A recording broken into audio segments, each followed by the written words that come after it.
India TV पर आपको हम बताने जा रहे हैं कि आखिरकार एफआईआर में क्या लिखी है, एफआईआर में क्या बातें सामने आई है, किसके खिलाफ एफआईआर लिखी गई है, कौन कौन नामजद है। ये सारी चीजें इस वक्त पूरी तरह से सामने आ चुका है। आपको हम बताने जा रहे हैं खास तौर पे एफआईआर में क्या अहम चीजें हैं। पहली चीज जो इंडिया टीवी के पास एफआईआर पहुंची उसमें क्या लिखा है। इसमें 2 नामजद आरोपी हैं और 2 जो नामजद आरोपी है उसमें नंबर 1 है सांसद जियाउर रहमान बर्क और दूसरे नंबर पर है समाजवादी पार्टी के विधायक इकबाल महमूद के बेटे सुहेल इकबाल।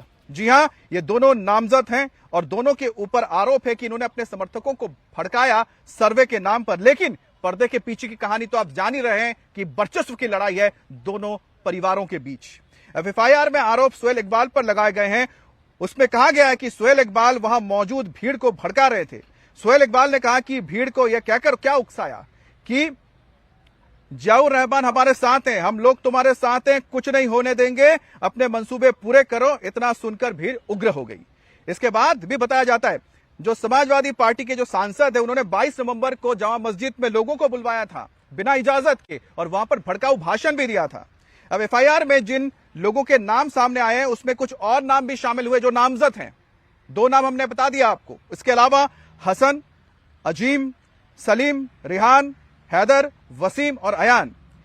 और कहा गया है कि ये वो लोगों का नाम है जो चिल्लाकर कह रहे थे पुलिस वालों से सारे हथियार छीन लो, कारतूस छीन लो, इनके गाड़ियों को आग लगा दो, कोई बचकर ना जाने पाए। तो जो मस्जिद है, मस्जिद के सर्वे के नाम पर लोगों को कैसे भड़काया गया उसकी तस्दीक ये एफआईआर करता है। एफआईआर में जो नाम है उससे साफ हो जाता है कि सांसद ने और विधायक ने समर्थकों को किस तरह से भड़काया था। और साथ ही इंडिया टीवी से बातचीत में संभल के सपा सांसद खुद को बेकसूर बता रहे हैं और जो दलीलें दे रहे हैं उसको भी सुनिए आप पर साजिश का आरोप लगाया गया है कि दंगा में झोंक दिया गया संभल को। साजिश करने वाले खुद अगर दूसरे पर आरोप लगाएंगे तो फिर कैसे कानून चलेगा। मैं आपसे सवाल करना चाहता हूं, जिस दिन की यह घटना है उस दिन मैं कल संभल क्या उत्तर प्रदेश के अंदर भी मौजूद नहीं था। मैं उस दिन बेंगलोर गया हुआ था, all India Muslim personal laboratory की मीटिंग अटेंड करने के लिए गया हुआ था। जब मैं यहाँ नहीं था तो मेरे ऊपर आरोप ये लगाना कतई सरासर गलत है। और उसके साथ साथ आप जिस दिन पहला सर्वे हुआ, सर्वे के अंदर मैं खुद वहां मौजूद रहा, हम लोगों ने मिलकर के सर्वे कराया, सुकून से सर्वे हुआ, कोई घटना नहीं घटी। घटना घटती तो उस दिन घटती जिस दिन मैं मौके पे था। जुमे के दिन नमाज पढ़ने से लोगों को रोका गया, लेकिन सुकून से नमाज हमने पढ़ी, कोई किसी परेशानी नहीं हुई। घटना घटती तो उस दिन घटती जिस दिन मैं जुमे के नमाज पे वहां मौजूद था। जिस दिन मैं मौजूद नहीं हूं उस दिन दंगा हो रहा है और आरोप मेरे पर लगाया जा रहा है। ये झूठे और मक्कार हैं अधिकारी। सबसे बड़ा झूठ इनका आप लोगों ने वीडियो के माध्यम से पकड़ा होगा कि इन्होंने कहा कि हमने गोली नहीं चलाई।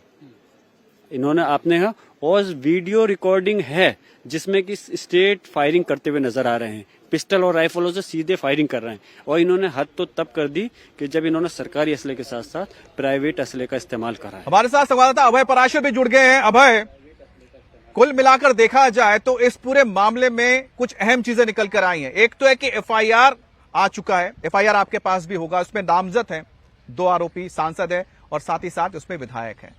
साथ ही किस तरह से उन्होंने भड़काया इसके बारे में पूरी जानकारी दी गई है। और दूसरी अहम चीज आती है कि ये मुसलमान वर्सेस मुसलमान यानी तुर्क और पठानों के बीच की लड़ाई है। इन दोनों ही मुद्दे पर संभल में आपको क्या मिला, क्या तथ्य दिखे आपको?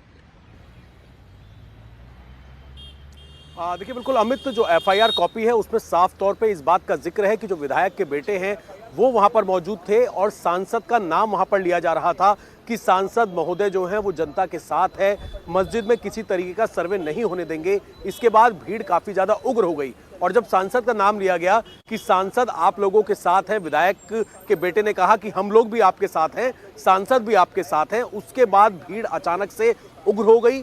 भीड़ ने पुलिस के ऊपर पथराव किया और फायरिंग भी की, पुलिस की गाड़ियों में आग भी लगाई। ये एफआईआर कॉपी में साफ तौर पर लिखा हुआ है।